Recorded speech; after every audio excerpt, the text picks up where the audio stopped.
Le grand direct de l'actu, Jean-Marc Morandini. Vous l'avez sans doute entendu dans la presse, à la radio, à la télé, il n'a jamais été aussi intéressant de souscrire un prêt. La conjoncture est idéale pour les emprunteurs, prêt immobilier, financement de travaux, crédit à la consommation. Saisissez les opportunités, c'est le moment et on va vous expliquer comment. Avec nous pour en parler, Marie Pelfig, bonjour. Bonjour Jean-Marc. Merci d'être en direct avec nous sur Europe 1. Vous êtes journaliste au mensuel Le Particulier. D'abord, est-ce que c'est vrai que les crédits immobiliers n'ont jamais été aussi bas ?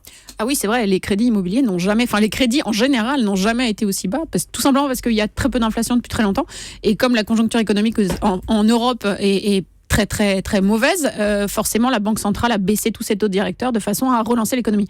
Ça marche pas très bien. Ce qui veut dire concrètement aujourd'hui, si on cherche un prêt, on peut trouver quel taux environ ?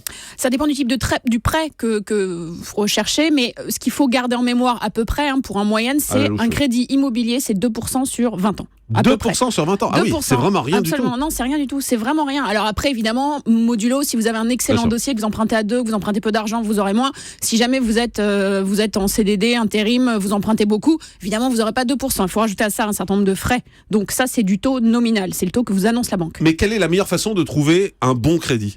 Il y a énormément de façons. Parce qu'on ne va pas faire le tour des banques, on n'a pas le temps. Alors voilà, exactement. Le premier conseil, franchement, c'est le conseil du particulier, c'est passer par un courtier. Les courtiers, ce sont des gens dont le métier est de uniquement chercher des crédits. Il en existe un certain nombre sur le marché, ils se développent de plus en plus, et il y a plein de gens qui ne font pas appel à des courtiers. C'est dommage. Parce qu'on a un peu peur, on ne sait pas trop comment ils fonctionnent, on se dit qu'ils sont peut-être en lien avec une banque et qu'ils vont nous rouler. Alors ils ne sont pas en lien avec une banque, ils sont en lien avec toutes les banques du marché, et c'est ça qui est bien, c'est que les banques ont toutes une grille de crédit à un instant T. Cette grille, elle change tout le temps. C'est-à-dire, si jamais les banques, elles ont leur petit curseur et leurs ordinateurs, elles se disent « Ouh là là, j'ai pas assez de jeunes étudiants, donc je fais une promotion spéciale sur les étudiants. » Ça, vous ne le savez pas, vous, à moins d'être dans les cénacles. En revanche, le courtier le sait. Donc, vous arrivez, il vous dit « Ah, mais vous êtes déjà propriétaire, ou alors vous êtes senior, ou alors vous avez de l'argent, ou vous êtes profession libérale, par exemple. La meilleure banque pour vous, moi, je suis quasiment sûre que c'est, LCL, par exemple. » Bon, voilà. Donc, il vous fait gagner du temps.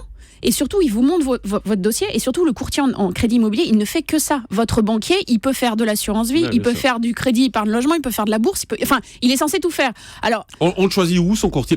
Il faut aussi choisir son courtier. Il faut choisir sa banque, mais son courtier. Ça se prend où, un courtier ? Un courtier, ça se trouve. Il y a des courtiers qui ont des agences comme CAFPI, comme Meilleur-Taux. Il y a des agents. Il y en a d'autres qui sont en ligne, comme Empruntis, par exemple. Donc voilà, ce sont les trois principaux du marché. Vous rappelez les trois noms ? Le premier, c'est CAFPI, ensuite il y a Meilleur-Taux, ensuite il y a Empruntis. Très bien. On voit des offres parfois sur des taux variables qui sont très très faibles. Alors, est-ce qu'il faut sauter sur l'occasion ? Non. Les taux variables, c'est très bien. C'était très bien quand vous aviez des taux d'intérêt qui étaient très importants. On rappelle juste, le taux fixe, ça veut dire que vous empruntez aujourd'hui et vous avez vos mensualités qui ne bougeront pas jusqu'à la fin de votre crédit. Donc pendant 20 ans, si c'est sur 20 ans. Si c'est sur 20 ans.